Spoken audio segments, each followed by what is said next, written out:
What is up, guys? Welcome back to Rock Bottom Customs. Today we got a fun one. We're doing another stereo system. We got a Dodge Ram pickup over here, and we got some more Skar audio stuff. People like the Skar stuff, I guess. We're also going to be going over, I guess, my explanation of a Big 3 setup. And basically we'll get into that a little bit more here in a few minutes. And if you like this kind of content, as always, please like and subscribe. Now enough with the chitter chatter, let's get to it.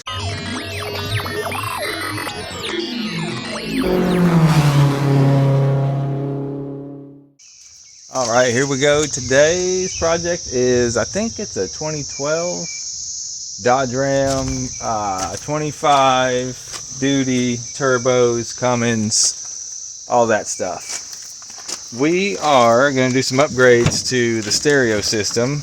What we got is some door speakers. Customer says it takes 6x9s front and rears, which looks about right to me. So hopefully that works out for us. We got the, is this the CS? Yeah, got the CSC 6x9 three-ways. They make a, oh yeah, I think this is the same as the CS, but it's like the new generation. They got different grills and stuff on them. They make a ECS or CSE or something like that is the economy one that is not the same as these, and they will try to fool you, so watch it. So we got fronts and rears, we got a new amp, we got under the seat some Skar stuff. These are the low profile 500 RMS. Yeah. Okay. All right. These are the 500 RMS shallow mount Skars. Pretty decent speakers for what they are and what they cost. Got a stock Skar box, or this one says a B box, but it looks just like the Skar box that when you buy the little kit they send you, and it sounds terrible and it's not even worth wasting your money on, but if you want it, get it. It's great, fits great. So he put a little seat extension on here to raise the seat up, and we're going to try to get a bigger box to fit in this thing. Now this box doesn't really fit in there because it hits the seat extension, but we're not going to use this anyway, so that's fine. We're going to keep these speakers. We're going to do a whole new box, a lot bigger, and I'm going to try to get it to ported box if I can get enough volume in here, but I know it's going to be tight, especially we got a bigger amp now that we got to squeeze in the way of this, which is, says it's a 2K amp somewhere on it, but the thing is that it RMS's at 500 at 1 ohm, so it's only not even half enough really for these speakers. So this is a 2000D, there we are, PR, where are we at? There we are, PR 2001D, good amp for the money. I like this Skar stuff just because of what bang for your buck, it is good stuff. I'm not going to sit here and argue that there's not better stuff out there or anything like that, but bang for your buck, I do like the Skar stuff and what it's all about. That being said, they don't pay me anything. This is stuff I didn't even buy. This is stuff the customer bought and brought to me to install, so I am not trying to say go buy Skar stuff because I'm being paid to or anything like that. This is just decent stuff for the money. I like it. So we're going to be swapping out the amp. He's already got some decent zero gauge back here, plenty enough for what we're going to be doing, but he does not have Big 3 under the hood. So we're going to be doing new amp, all 4 door speakers, bouncing the ball really loud. What? Loud. Yeah, I hear it. All right, all 4 door speakers and a new box here. Oh, he also has an aftermarket head unit already. Pioneer, I assume it's aftermarket. It looks aftermarket, and like I said, it's a Pioneer, so it should do pretty good. We considered doing a second amp for the door speakers, which isn't out of the question, but I just kind of want to see how that Pioneer, I feel like it's going to do pretty good for them mixed with these 210s. It's not like we got 4 15s or 18s or something back here, you know. I think it's going to mix pretty well. Under the hood, we're going to do what they call Big 3, Big 5, Big whatever you want to call it. Big 808, 369. So we're going to be upgrading a hot wire. This is his hot wire running back now. It's already got a fusible link in it and runs back there. I don't know what size fuse that is, so we're going to be double checking on that. I'm going to check on this connection. Sometimes these little connections aren't good. We may redo the terminal right here. We're going to do a hot wire from here to the alternator. We're going to do a ground strap from the body to the engine, and we're going to make sure we got a good 0 gauge ground strap from the battery to either the block or the body. Either way, whichever one's closer, whichever one's easier to route stuff to. So that's what some people call big 3, big 5, 9, damn she fine, whatever you want to call it. Now I know there's a lot of discrepancy with big 3. Basically what you need to make sure you're doing is grounding your amp to the battery. So if your battery's under the hood and you're grounding on the chassis or the frame or something like that, you need to be sure that your battery and your alternator both have a good ground back to the chassis. So the factory puts ground straps from the chassis to the engine block, and then your battery is grounded either to the chassis or the engine block. And to keep everything grounded, there will be a small ground strap connecting engine to chassis and so forth. What you need to be sure is to upgrade that ground.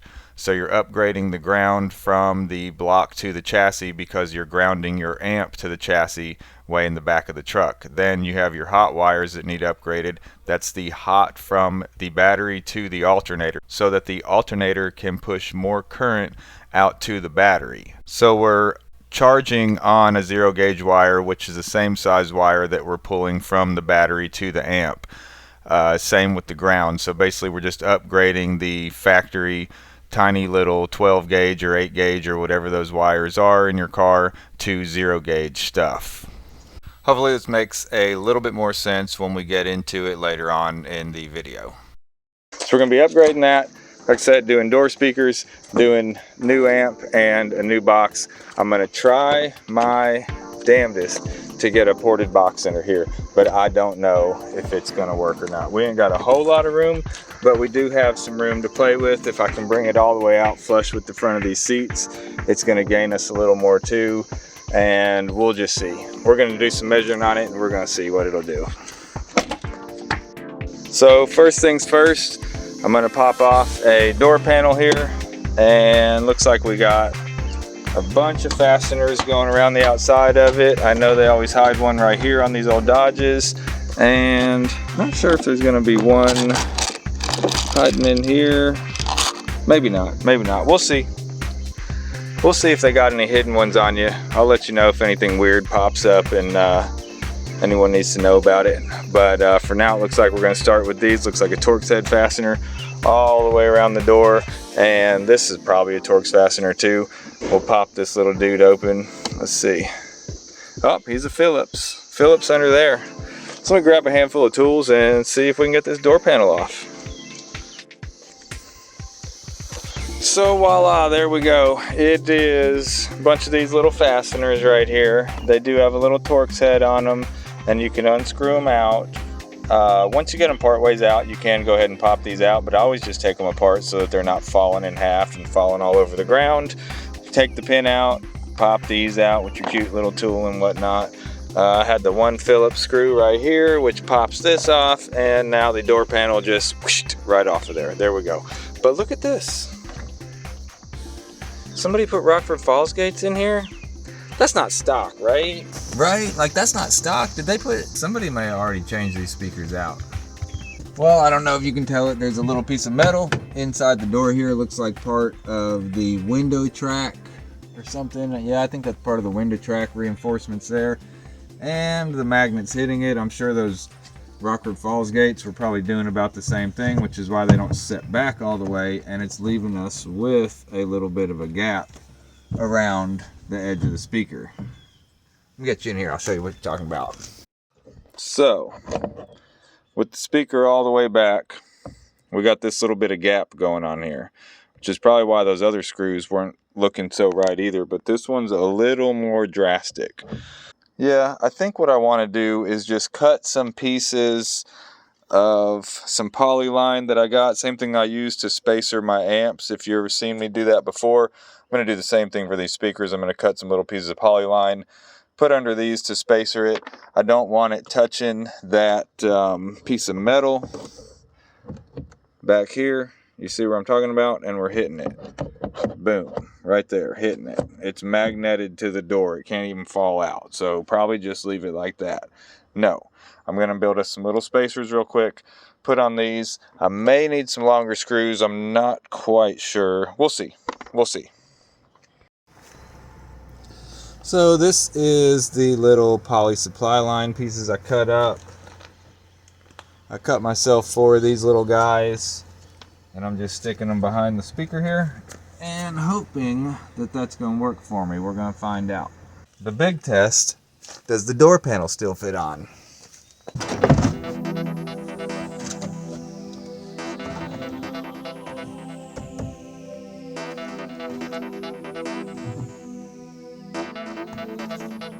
Yeah, looks good. Looks like it fits. So, there we are. Snap all this stuff back together. One is done. Might be about break time, but 1 down, 3 to go. Dang guys, almost forgot the finishing touch. This little fella here. Looks like he goes right on there like this. There you are. Bam, now she's done.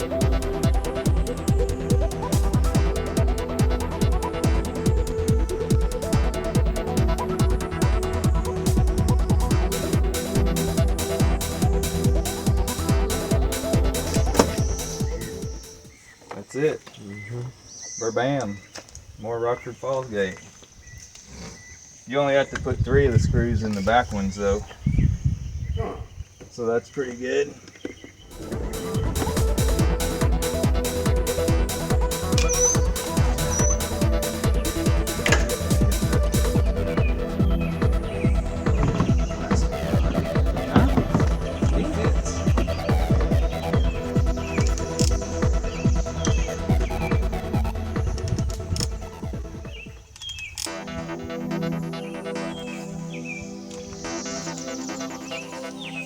Like gluing them together? Yeah. Yeah, just give me some tape. Fine.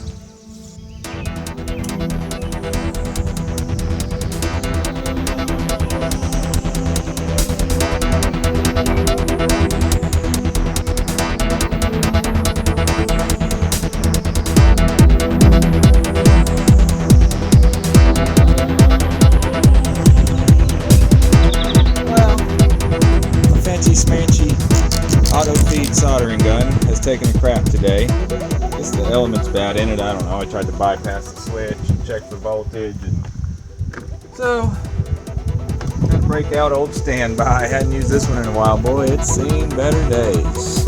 Jeez Louise. But that's nice.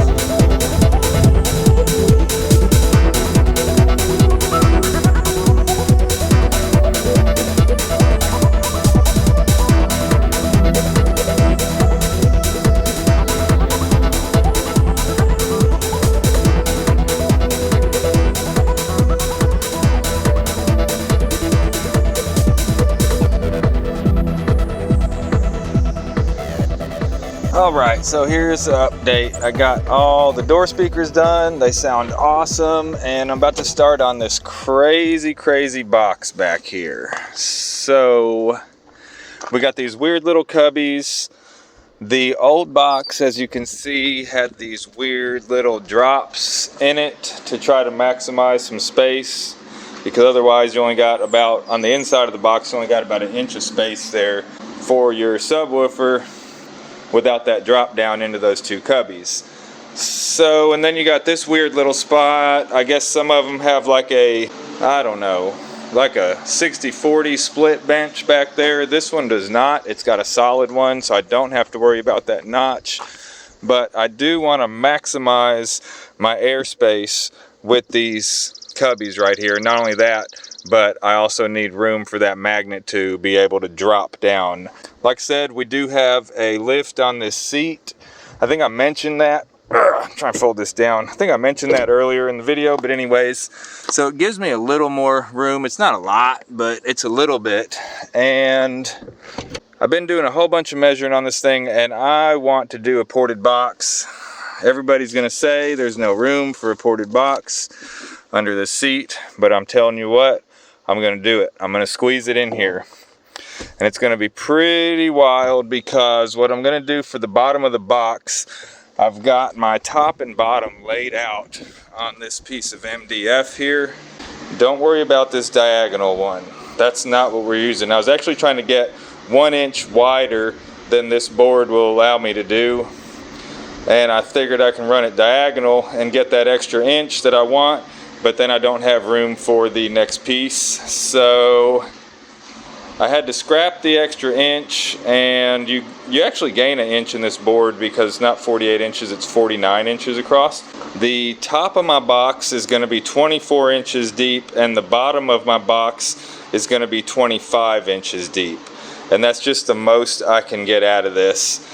And what we're going to do with the bottom of this box is, once I cut this piece out, and this is a little extension of the port right here, the port's going to stick out a little further than the rest of the box is. Then I'm going to come back in and I'm going to cut out some little holes wherever these little drops in the bottom of the seat is. So basically what I'm going to do is cut my MDF out so that this is wide open, and then I'm going to fiberglass all this as deep as I can get and as far back as I can get to gain as much inches as I can. I think I can get this box right up to 2.5 cubic feet, which is going to be right what I need in order to get a vented enclosure in here. So if I can get 2.5 cubic feet out of this, and that's why part of my port is sticking out past the box. And some of this will make more sense when it starts coming together, but this port is going to be 2 foot deep, 24, maybe 25. I'm going to get on my Win ISD and do some fine tuning on it before we finalize how far this comes back. But what it should do is be a 24-inch port total, and basically what's going to happen is this port is going to come inside the box like a normal port would. So I'm going to have roughly like 6 inches open on the back of this box, 7 at the bottom, 6 at the top of wide open box. My port will start there, and it'll be a 24-inch deep port, which means the rest of my port has to hang out of the box. So it'll be a partial internal port, partial external port on this box in order to get my 2 foot of port and make everything fit in here, which means, let me slap this seat down real quick, which means my box in total is roughly going to come out flush with the front of the seats, okay, all the way across. But my port area is going to stick out right here, an extra 6 inches right here. It's not going to block the vents. You're still going to have about probably 8 inches or so from the vents. So hopefully you can point them up and get them to blast up at you or whatever you want them to do. So the port's going to come to roughly somewhere right about here somewhere, the external part, and then it will be back off inside the box for the rest of it. It sounds kind of weird, but between that and the fiberglass stuff I got to do, it's a pretty complex box, and I'm hoping that the amp is going to fit right on top of the box, because at the front of this I have a whole lot more space than I have at the back, and I'm going to keep it that way, and hopefully I have just enough room for that amp to sit kind of where it is, about right there. Actually, it will be way higher like this, but it will be mounted on top of the box, hopefully. Once I get the box built, we'll get it in there and see how it all fits out. And let's see, subwoofers will be firing up, like I'm sure you would have guessed. And so, what else? That's going to be the gist of it. I know it doesn't make a whole lot of sense right now. Like I said, once I get to building this thing, get it to come together, it'll start to make more sense. This ain't no square box, cut a circle in it. This one's going to be a little bit crazy. Unfortunately, it just started raining, so unless I want to dust up my whole shop with my skill saw and my MDF, which I am not fixing to do, then I may have to call it quits. Maybe it's just going to blow over real quick, and then I can set up my horses outside here like I normally do a little hacking, and get this thing together. I want to try and get this bottom portion fiberglassed in tonight, because he needs to pick up his truck.